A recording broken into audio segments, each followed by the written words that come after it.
America 20 साल तक अफगानिस्तान से लड़ा और फिर अफगान जमीन छोड़कर लौटना पड़ा। इराक में अमेरिका 8 साल जंग लड़ा और फिर पीछे हटना पड़ा।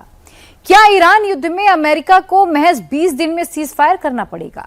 फिलहाल हालात जो हैं वो ऐसे ही बनते जा रहे हैं। ईरान पर युद्ध अमेरिका ने शुरू किया और अब इस युद्ध में खुद अमेरिका फंस चुका है। पिछले 80 साल में ये ऐसी जंग है जिसमें अमेरिका का साथ देने कोई दूसरा देश नहीं आ रहा है।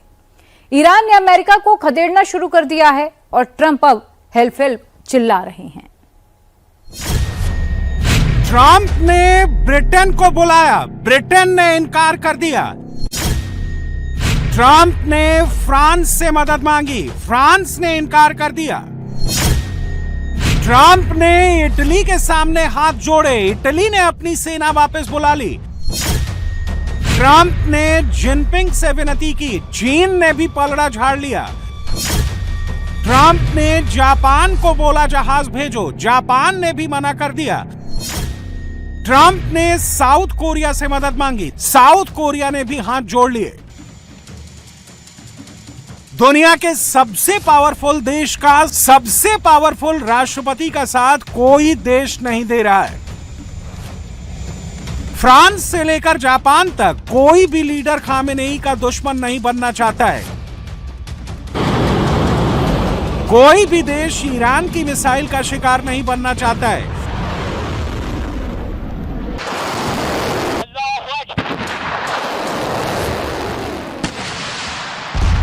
जो जंग अमेरिका ने शुरू की, उस जंग में अमेरिका का साथ देने के लिए कोई नहीं आ रहा।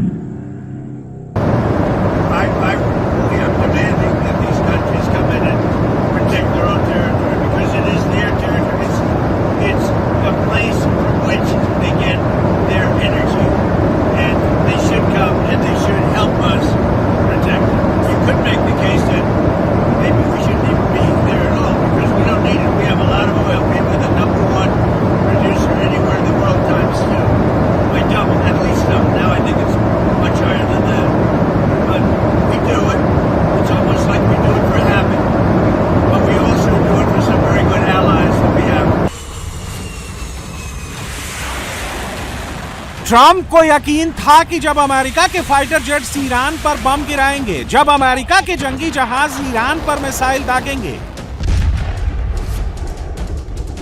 तो ईरान घुटने टेक देगा। ईरान के अंदर मचक्री युद्ध ट्रंप को बाहर से युद्ध जिताएगा। लेकिन ट्रंप ने ईरान को एक कर दिया, पासा उल्टा पड़ गया। लॉ एंड ऑर्डर की अगर बात करें तो वेरी इंटरेस्टिंगली ये क्वेश्चन बहुत अच्छा है, क्योंकि इन्होंने क्या किया, इन्होंने पुलिस स्टेशंस के ऊपर भी बॉम्ब गिराना शुरू किए। और पुलिस स्टेशंस के ऊपर जब इन्होंने बॉम्ब गिराए तो एक्सपेक्टेशन यही थी कि लॉ एंड ऑर्डर का कोई क्राइसिस होगा, और यहाँ पे बहरहाल ऐसा कोई क्राइसिस नहीं हुआ।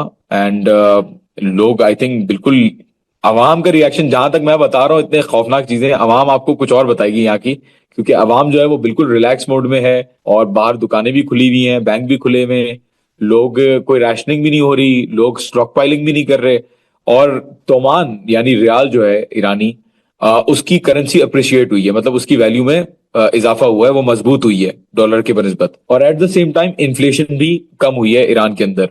तो एक सॉर्ट ऑफ अवाम के अंदर 12 दिन की जंग में भी मैं आया था। तो मैंने 16 लाख रियाल का एक डॉलर था, अब क्या हो गया? जी 16 लाख 50 था, आज चल रहा है 15 लाख 20, अगर आप उसमें देखें। और तोमान में 152 कहते हैं हम लोग, छोटे करके 145 हो गया, माजरत आज 145 है और कम हो गया।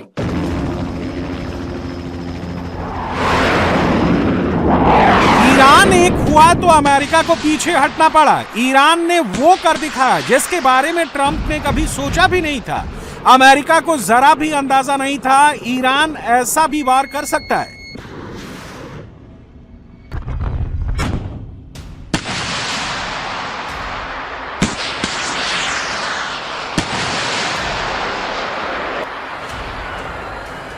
यह है अमेरिका का सबसे खतरनाक aircraft carrier USS Abraham Lincoln. Abraham का जंगी बेड़ा खुद में एक नेवी है जो अकेले युद्ध जीतने का मादा रखती है, लेकिन इस बार अब्राहम एयरक्राफ्ट कैरियर युद्ध में फंस गया।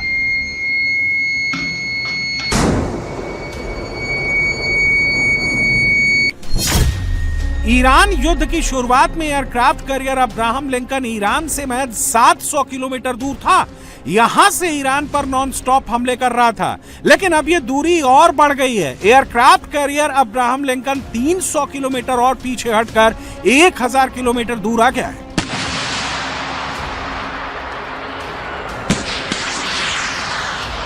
ट्रंप के पैनिक मोड की वजह से अब्राहम कैरियर को पीछे हटना पड़ा। जब ईरान युद्ध शुरू हुआ था तो अमेरिका ने किसी को नहीं बताया कि हमला कब करेगा, किसी से नहीं पूछा था हमला करना चाहिए या नहीं।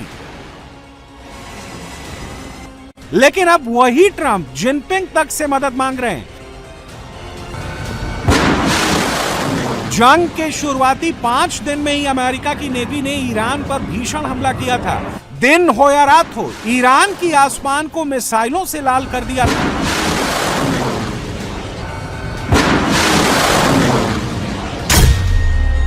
अब्राहम लिंकन एयरक्राफ्ट कैरियर में 90 फाइटर जेट्स तैनात रहते हैं। F-35C, F-18 जैसे एडवांस प्लेन भी हैं। अब्राहम लिंकन में air to air AMRAAM missile, air to surface cruise missile होती है। इस एयरक्राफ्ट कैरियर में अपना एयर डिफेंस सिस्टम भी होता है।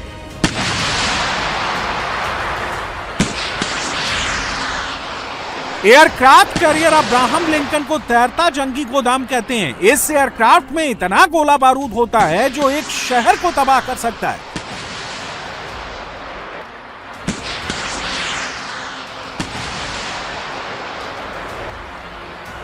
एयरक्राफ्ट कैरियर अकेले नहीं बढ़ते हैं, उनके साथ पूरा जंगी बेड़ा होता है। एयरक्राफ्ट कैरियर के चारों तरफ दूसरे जंगी जहाज होते हैं। समंदर के नीचे 1-2 सबमरीन भी साथ चलती हैं। एयरक्राफ्ट कैरियर के चारों तरफ सुरक्षा घेरा होता है। यह सुरक्षा घेरा सिर्फ समंदर पर नहीं होता है, बल्कि आसमान पर फाइटर जेट्स भी उड़ान भर रहे होते हैं और उनके ऊपर ड्रोन मंडराते रहते हैं। जैसे कोई दुश्मन सैकड़ों किलोमीटर दूर नजर आता है, यह जंगी बेड़ा धाबा बोल देता है।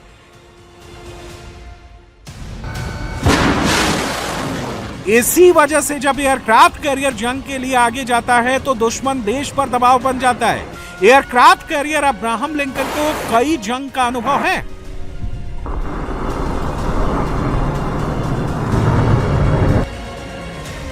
लेकिन ऐसा पहली बार हुआ है जब अपने से कमजोर सेना के सामने अब्राहम लिंकन को यू टर्न लेना पड़ा हो, अपना समुद्री पोस्ट छोड़कर पीछे हटना पड़ा हो।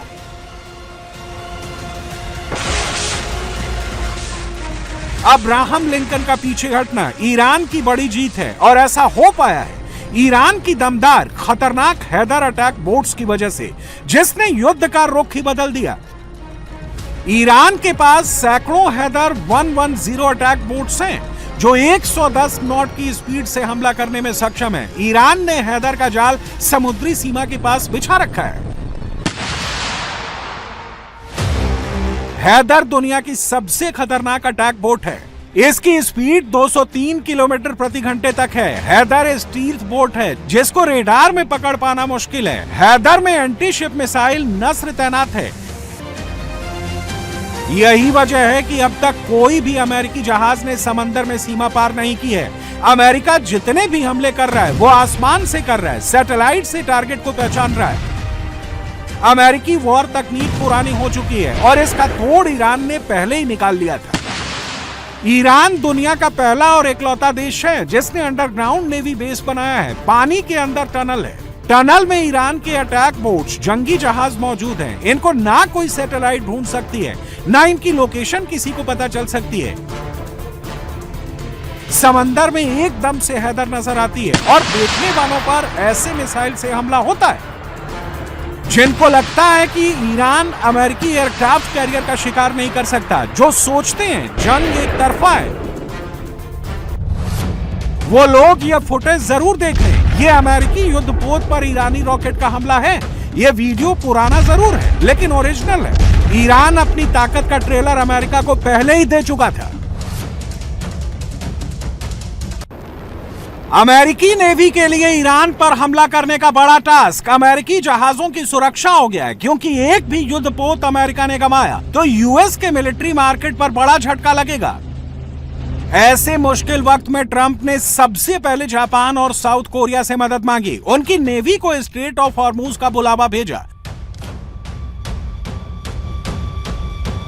लेकिन इससे पहले जापान के युद्धपोत के इंजन स्टार्ट हो पाते किम जोंग ने मिसाइल लॉन्च कर दी। नॉर्थ कोरिया ने सबसे बड़ा मिसाइल लॉन्च टेस्ट किया। एक साथ 10-10 मिसाइलें दागी। किम जोंग ने युद्ध का माहौल बना दिया। इसका असर यह पड़ा, जापान और साउथ कोरिया ने अपने जंगी जहाज भेजने का फैसला टाल दिया। ऐसा दावा किया जा रहा है कि किम जोंग ने जिनपिंग के कहने पर मिसाइल लॉन्च की ताकि ट्रंप फंस जाए। लेकिन फंस गया आसिम मुनीर। अमेरिका अब पाकिस्तान पर दबाव डाल रहा है, वो ईरान पर प्रेशर डाले, अपनी सेना को बॉर्डर पर भेजे। और मुनीर की इतनी हैसियत नहीं है कि वो ट्रंप को ना बोल सके।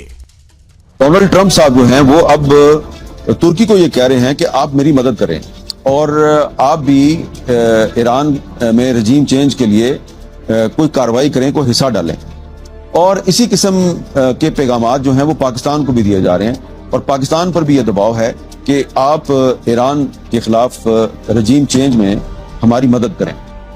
अब पाकिस्तान और तुर्की की कोशिश है कि वो इजराइल की तो मजम्मत कर रहे हैं। पाकिस्तान ने बहुत खुलकर इजराइल की मजम्मत की है और तुर्की ने भी खुलकर मजम्मत किया है।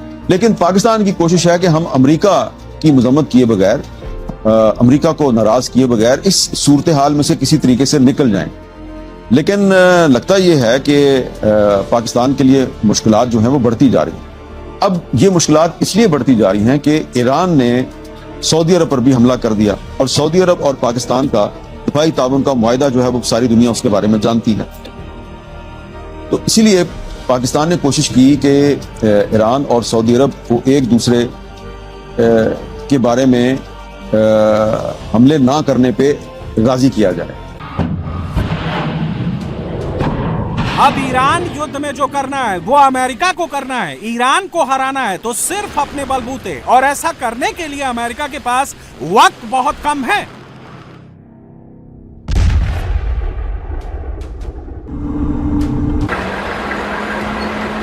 अमेरिका अब सबसे बड़ा हमला करेगा और इस बार हमला सिर्फ आसमान से नहीं होगा बल्कि समंदर और जमीन से जंग लड़ी जाएगी। अमेरिका ने अपनी सबसे खतरनाक स्ट्राइक कोर को हाई अलर्ट पर रखा है। अमेरिका के हजारों सैनिक इस ऑपरेशन के लिए तैयार हैं। जैसे ऑर्डर आएगा भीषण रण शुरू होगा। लेकिन इस वार से पहले अमेरिका एक नेवी ऑपरेशन करेगा। अमेरिका को अगर ईरान को हराना है तो उनके पास ये आखिरी मौका है। अगर यूएस नेवी चूक गई तो ईरान दोबारा मौका नहीं देगा। अमेरिका बड़े जंगी जहाज ईरान के पास नहीं भेजेगा, बल्कि अब अमेरिका होवरक्राफ्ट से ईरान की अटैक बोट्स को रोकेगा। अमेरिका स्पीड का जवाब स्पीड से देने की योजना बना रहा है। होवरक्राफ्ट की स्पीड 130 किलोमीटर प्रति घंटे है। होवरक्राफ्ट में टैंक, आर्मर्ड व्हीकल डिप्लॉय कर सकते हैं। अमेरिका को किसी भी हाल पर स्ट्रेट ऑफ हॉर्मूज पर कंट्रोल करना है, इसलिए उसको ईरानी तटों पर कब्जा करना होगा। ऐसा तभी हो सकता है जब अमेरिकी नेवी बहुत तेज और बहुत बड़ा हमला करे ताकि ईरान को पलटवार का मौका नहीं मिले। लेकिन ऐसा फिलहाल होता नजर नहीं आ रहा। ईरानी मिसाइल्स ने ऐसा सुरक्षा कवच बना लिया है जिसके अंदर आते ही तबाही मचती है और ट्रंप का साथ देने वाला अब कोई नहीं है।